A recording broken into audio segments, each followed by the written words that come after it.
안녕하세요. 반갑습니다. 주식하는 여러분에게 이정렬입니다. 오늘 4월 13일 9시 지나가고 있습니다. 시청하시기 전에 구독과 좋아요 부탁드릴 수 있도록 할게요. 자, 에코프로비엠입니다. 코드번호 247540입니다. 제가 어제 영상에서 말씀을 드렸었던 그 내용들이 반등이 나오려면 오늘 반등이 나와야 된다라고 말씀을 좀 드리긴 했었는데, 오늘 운이 좀 좋았어요. 저도 좀 이제 장중에 좀 긴가민가 하고 좀 보고 있었는데, 다행스럽게도 오늘 양봉으로 한 4.7%대, 고가는 한 5% 넘는 5.6% 정도 가량 고가를 터치를 하면서 오늘 반등세가 좀 나오긴 했습니다. 반등이 좀 강하게 나와줬어요. 오늘 수급도 보니까 외국인이나 기관이랑 금융투자, 투신, 순매수를 좀 보여줬는데, 공매도는 거래 대금은 좀 줄어들었네요. 공매도도 매매 비중도 살짝 줄어든, 공매도량은 좀 늘어났는데, 그래요. 일단 공매도도 그렇고, 오늘 반등이 좀 나온 이유들을 간단하게 말씀을 드리자면, 결론은 하나밖에 없어요. 시장의 반등이 나와서. 제가 잘해서 다른 사람들이 매수를 많이 해서 그런 거 떠나가지고 시장이 반등이 나와가지고 오늘 에코프로비엠도 반등이 좀 나왔습니다.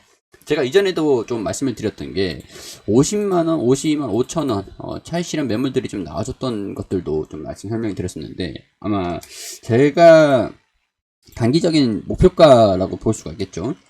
지금 이제 평균 단가가 높으신 분들도 좀 있으셨을 거고, 대응을 잡으신 분들도 분명히 거래가 됐으니까 있으시겠죠. 평균 단가가 한 절반 정도, 보통 이제 주식을 대응을 잡는다라고 하면은, 위에 내가 10주를 가지고 있다라고 하면, 10주를 가지고 있다라고 하면 밑에서 10주를 매수를 하면 평균 단가가 절반이 오잖아요. 이렇게 대응을 잡는 거예요. 평균적으로 10주에서 마이너스 5% 갔을 때 10주를 잡으면 2.5%가 됩니다. 마이너스. 그러니까 평균 단가가 절반이 되죠. 그럼 20주에서 또 마이너스 2.5%였는데 마이너스 5%가 됐어요. 그럼 또 이제 밑에서 20% 잡는 거예요. 그러면 마이너스 2.5%. 이런 식으로 분할 매수하고, 분할 매수를 했을 때 또 반등이 나오면 한 3%, 4%, 5% 급등을 해버리면은 플러스 한 2%, 2.5% 정도 되기 때문에, 2.5% 되기 때문에 여기서 이제 20주를 매수를 했던 것들은 정리를 하고 20주를 좀 가지고 있다가 또 떨어지면은 이제 20주를 매수를 해서 평균 단가 낮추고, 이런 식으로 대응을 잡는 게 가장 기본적인 주식에 대한 대응이라고 할 수가 있어요. 자, 여기에서 이제 평균 단가에서 위에 올라왔잖아요. 제가 이제 공격적인 부분들을 잡았을 때, 목표가를 한 50만원에서 52만 5천원, 이 부분들을 잡은 이유들이, 여기서 저항 구간이, 차익 실현 매물들. 내가 이제 수익 구간이 왔으면 마이너스 2.5%였다가 마이너스 플러스 2.5%가 되면 절반 정도는 매도를 할 수가 있기 때문에 20주에서 20주 매수를 했던 것들이 여기서 한 이 정도까지 올라와 주면은 이 20주는 정리를 하고, 또 이제 여기서 또 떨어진다라고 하면은 이 20주 매도를 했던 것들이 마이너스 20주가 됐던 것들이 여기서 다시 매수를 하면서 평균 단가 또 낮출 수가 있어요. 이런 식으로 20주 하면 또 20주 가지고 있다가 여기서 아래에서 20주를 가지고 있으면 여기서 총 40주가 되죠.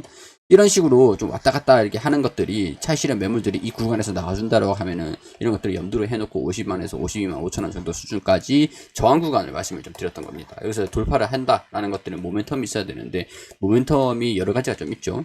일단 유상증자, 해외에 거점을 확보를 한다. 이거 자체로는 긍정적인 호재라고 할 수가 있어요. 5년 동안 돈을 모아가지고 이걸 이제 공장을 거점을 하고 이렇게 하는 것들을 이 시간을 단축시키기 위해서 유상증자를 활용해서 투자를 받겠다. 투자를 받아가지고 해외에다 거점을 이제 해서 캐파를 확대를 시키고 실적을 고성장을 시키겠다. 이런 내용들이었는데, 여기까지만 괜찮은데 여기서 무상증자까지가 있습니다. 무상증자. 자, 이제 유상증자를 하고 난 다음에 무상증자를 한다라고 하면은 1주당 증가되는 희석이 되는 그게 있어요. 희석이 된다라는 게 뭔 얘기냐, 간단하게 말씀을 드리면, 우리가 사과 하나가 있습니다. 사과 하나가 1,000원이에요. 근데 이거 10조각을 냈다라고 칩시다. 자, 10조각을 냈다라고 칠게요. 대략적으로 이런 식으로 10조각을 내면은 이 한 조각당 얼마죠? 10조각 내면은 한 조각당 100원이잖아요. 10조각. 그럼 이제 1주당 시가총액이 1,000원이면은 1주당 1,000원이에요. 근데 여기서 유상증자를 하면서 더 쪼갭니다. 더 쪼개요. 그러면은 이게 얼마가 됩니까? 80원이 되는 거죠. 80원. 그러니까 주식 수를 나누면은 시가총액은 그대로인데 주식 수만 나눈다? 주수만 나눈다? 이렇게 되면은 1주당 가치가 피스를 더 이제 얇게 쪼갠 거니까, 우리 케이크를 보자고요. 한 케이크가 있었는데 우리 카페에서 보면은 조각조각으로 팔잖아요. 조각 케이크로 팔잖아요. 옛날엔 조각 케이크 어디 있었습니까? 그냥 케이크였죠. 그죠? 조각 하나를 사려면은 2만원에서 4만원 이렇게 줘가지고 케이크를 하나 샀었는데, 이제는 한 조각당 3,000원, 8,000원 이렇게 팔아요. 한 조각당. 약간 여기 이런 것들 조각을 더 나누면은 더 이제 얇게 되지만 가격에 대한 변동수는 약간 이렇게 생각하시면 되세요. 케이크로 통으로 사면은 뭐 3만원짜리가 한 6조각 7조각으로 파는데 하나에 뭐 8,000원 6,000원 이렇게 팔더라. 그러면 일단은 뭐 그런 개념이라고 보시면 됩니다. 주식수를 더 나눈다라는 게. 근데 유상이자를 한다라는 것들은 주식수가 그렇게 많이 나누지가 않아요. 여기서 0.05주, 1주당 0.05주를 더 주는 거기 때문에 여기서 나눠져 있는 몇 조각 나눈 거에서 0.05주를 더 나눈 겁니다. 0.05주. 그러니까 주식수가 더 증가가 된다라고 보시는 게 맞는 거고. 근데 여기까지는 괜찮은데 여기에서 이 정도 나눠 놓았는데 유상이자를 하면서 유증을 하면서 이 5조각이었던 게 뭐 4조각이었던 게 더 나눴어요. 여기서 무상진짜를 하면서 곱하기 3을 만들어 버리는 거예요. 더 쪼갠다는 얘기거든요. 더 쪼갠다는 얘기예요. 더 쪼갠다. 그렇게 되면 1주당 EPS가 낮아질 수밖에 없겠죠. EPS가 무슨 얘기냐? 이게 1,000원짜리였어요. 1,000원이라고 할게요. 1,000원짜리였어요. 이걸 근데 조각수를 더 나눠버리면은 이 나누는 조각수가 더 증가가 된다. 그렇게 되면은 EPS 한 조각당 단가가 얼마냐가 EPS거든요. EPS가 증가가 되니까 시가총액이 그대로였을 때 EPS가 이제 줄어든다 이렇게 보시면 됩니다.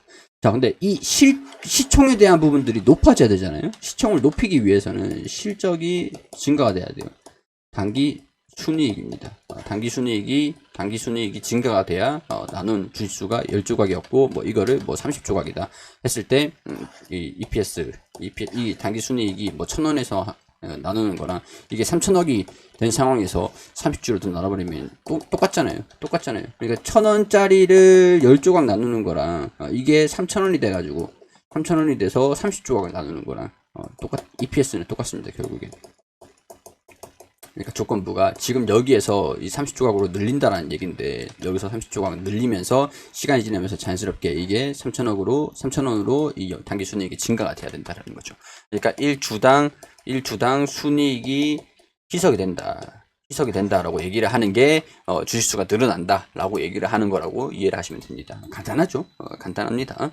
자, 일정들을 좀 볼게요. 그러니까 차익 실현을 우리가 하고 준비를 해야 되니까 EPS가 희석이 되는 것들 때문에 주가에 대한 고밸류에이션 좀 거품이 살짝 순간적으로 좀 낄 수가 있어요. 그렇기 때문에 이런 것들 차익 실현 우려감들도 나와주고 유상자를 싸게 샀습니다. 싸게 샀는데 주가가 좀 높아져가지고 유상자는 뭐 20만원에 샀는데 주가가 뭐 30만원이에요. 그러면은 매도를 할 수 있는 욕구들이 많단 말이에요. 그러면 시장에 매물이 출현을 하겠죠. 매도 물량들 거래량 많이 나오겠죠. 자, 일단 뭐 그런 것들이기 때문에 자 이거 볼게요. 생산 재개, 뭐 현금 배당 결정, 뭐 이런 얘기들도 좀 나오셨는데 유무상자 결정 얘기들을 좀 보면. 자, 제가 이거 이전 영상에서 권리락 기준가 권리에 대한 부분들을 말씀을 드렸습니다.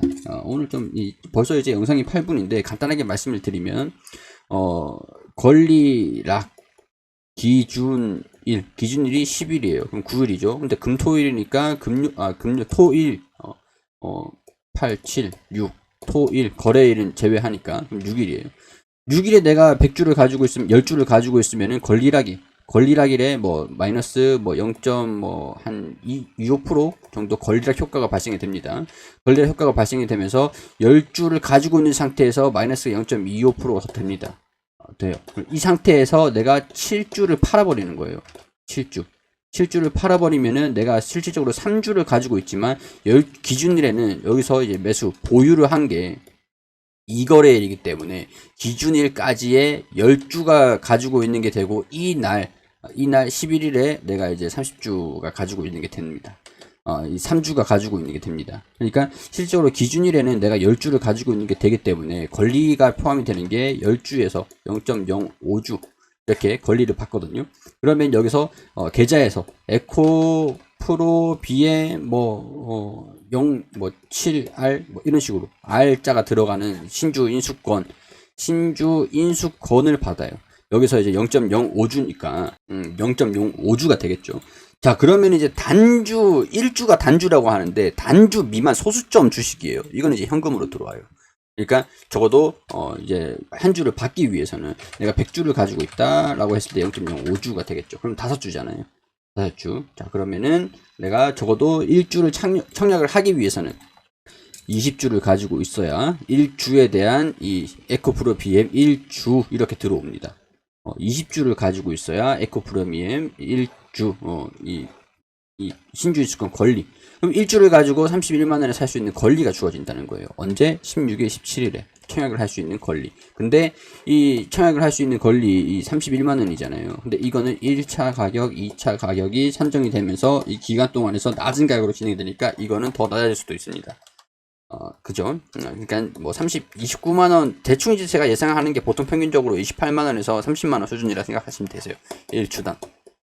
근데 대신 희석이 되니까 뭐 싼 가격이나 비싼 가격이냐 시장 시세보다는 조금 싼 가격 디스카운트 된 가격이라고 할 수가 있지만은 뭐 딱히 뭐 그렇게 메리트가 있느냐 뭐 주짓수가 많은 것도 아니니까 적은 거니까 여기까지는 호재라고 할 수 있거든요. 근데 내가 만약에 10주에 내가 10주를 가지고 있다라고 했을 때 3주만 가지고 있는 상황이에요. 근데 이제 10주에 대한 부분에서 유상증자를 하면서 이렇게 되면 안 되니까 계산이 안 되니까 100주라고 할게요. 그럼 이제 30주를 가지고 70주를 정리를 하고 30주만 가지고 있는 게 되는 상태에서 내가 100주에 대한 권리가 발생이 됐으면 5주를 청약을 할 수 있잖아요. 신주인수권 5주. 신주인수권은 5주. 그렇게 되면 청약을 하고 난 다음에는 35주인 상황에서 곱하기 3 무상증자가 들어갑니다. 무상증자 기준일이 28일이에요. 28일. 청약을 하고 17일, 16일에 청약을 하면은 계좌로 들어오는 게 7월 7일이에요. 7월 7일. 계좌로 들어오는 게 7월 7일. 7월 7일에 계좌로 들어오는데 이 전에 6월 28일에 기준일이 발생을 하죠. 그러니까 이거 상장을 하는 이 상태에서 무상증자 기준일이 6월 28일에 발생을 하니까 7월 7일에 내가 35주가 되고 그리고 7월 7일에 35주가 되고 그리고 7월 15일에 35주 곱하기 3 하면 되죠. 그러면 이제 105주가 됩니다. 105주. 자, 근데 여기에서 의문이 발생이 됩니다. 자, 그럼 나는 0.05주만 받으니까 내가 10주를 가지고 있어서 0.5주를 받아. 이거 이제 현금으로 들어오고 신주인수권 유상증자 참여할 수 있는 권리가 없잖아요. 그냥 뭐 상관없습니다. 상관없어요. 6월 유상증자는 내가 건너뛰고 6월 28일, 그러니까 또 6월 27일이 되겠죠. 신주변동 기준일이니까 권리락일 되겠죠. 그러니까 또 6월 26일, 또 이제 여기서 내가 70주를 마이너스 70주를 했던 것들을 이제 30주만 가지고 있었다라고 했을 때 70주를 이날 사는 거예요. 그리고 이날 기준일, 권리락일이니까 이날 기준일 포함이 돼, 권리락에 또 마이너스 70주를 파는 거예요. 팔면은 또 이제 100주에 대한 이 유상증자가 들어오는 거니까 실질적으로 무상증자가 들어오는 거니까 무상증자를 좀 더 많이 받을 수가 있겠죠. 현금은 어느 정도 확보를 하되 우리가 현금이 제한적이니까 이런 전략으로 들어가는 거예요. 무상증자만 해도 되고 유상증자만 해도 되는데 유상증자를 한다라고 하면은 이 상장일이 7월 7일이기 때문에 가지고 있는 게 필시적으로 무상증자가 들어갑니다. 무상증자가 들어가요. 유상증자를 한다라고 하면은 무상증자까지 한다라는 얘기가 되겠고 유상증자를 안 하고 무상증자만 받겠다라고 해도 이렇게 가능한 거니까 이렇게 보시면 될 것 같습니다. 자, 그렇기 때문에 우리가 현금이 여유가 있어야 돼요. 근데 이걸 나만 이렇게 생각하는 게 아니다라는 거죠. 여러분들도 이렇게 방법을 해야겠구나. 현금이 제한적이니까 내가 진짜 1주만 가지고 있는 게 아니고서야. 그러면 이때쯤에 차익실현 매물들이 이제 손실이 거의 대부분의 손실이 없어지는 이 시점이지 않을까라고 보고 있는 겁니다. 자, 그렇기 때문에 주가가 좀 반등이 나왔어요. 이때까지 좀 올지는 모르겠지만 만약에 온다라고 하면은 어떻게 대응을 해야 될지 이런 것들 여러분들이 판단을 하실 필요가 있겠죠. 자, 이런 것들은 개인적인 생각들을 말씀을 드리는 거고 이렇게 진행이 안 될 수도 있습니다. 물론 제가 신이 아니기 때문에 그러니까 참고만 하시고 결정은 여러분들이 하시는 거라는 거 설명을 드리면서 마무리할 수 있도록 할게요. 도움 됐다면 구독과 좋아요 부탁드리도록 하겠습니다.